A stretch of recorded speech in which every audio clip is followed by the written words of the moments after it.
Here's a deeply inspiring, life-changing Buddha story that feels real and relatable. The Gift of Emptiness, a story of loss, struggle, and awakening. The city of Rajagaha bustled with life, but to a young merchant named Jitan, it was nothing more than a prison. He had been born into wealth, raised with every privilege, yet he felt empty inside. He had spent his whole life chasing success, believing that the more he earned, the happier he would be. But the more he acquired, the heavier his heart felt. His father, a shrewd businessman, had taught him that wealth was the only thing that mattered. If you have gold, people will respect you, he would say. If you have power, the world will bow before you.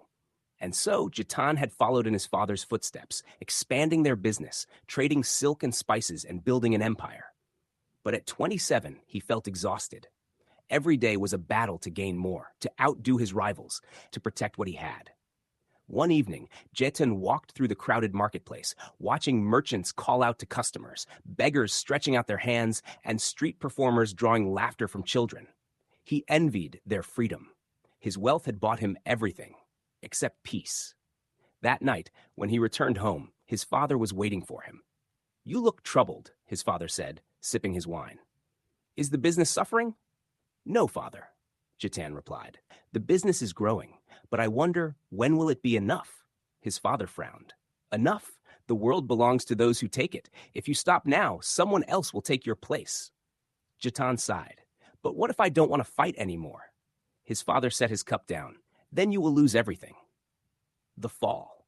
A week later, disaster struck. A massive fire broke out in the warehouse where Jitan stored his goods. The flames devoured everything. His silk, his spices, his gold, everything he had built was reduced to ashes. The next morning, as he stood before the blackened ruins, his father collapsed. By nightfall, he was dead. Jitan had lost everything: his wealth, his reputation, his father. Within days, his business rivals swooped in like vultures, claiming his customers, his trade routes, even his home. By the end of the month, he had nothing but the clothes on his back.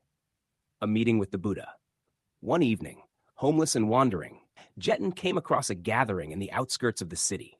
A man in simple robes was seated beneath a tree, speaking to a crowd. His presence was serene, his voice like the wind, gentle yet powerful. It was the Buddha. Jitan had heard of him before. People said he was a prince who had renounced everything to seek the truth. Some called him a fool, others a sage. Jitan sat among the listeners. "Suffering arises from attachment," the Buddha was saying. "We cling to things, believing they will make us happy. But when they are taken away, we suffer. If we let go, suffering ends." Jitan clenched his fists. "Easy for you to say," he thought bitterly. "I have lost everything." As the gathering ended, Jitan hesitated. Then, summoning his courage, he approached the Buddha. "Master, may I ask you something?" The Buddha turned to him, his gaze calm and knowing. "Speak, my friend." Jitan swallowed. "I have lost my wealth, my father, my place in this world. I was once powerful, but now I am nothing. Tell me, how can I find peace?" The Buddha smiled. "Do you truly wish to find peace?"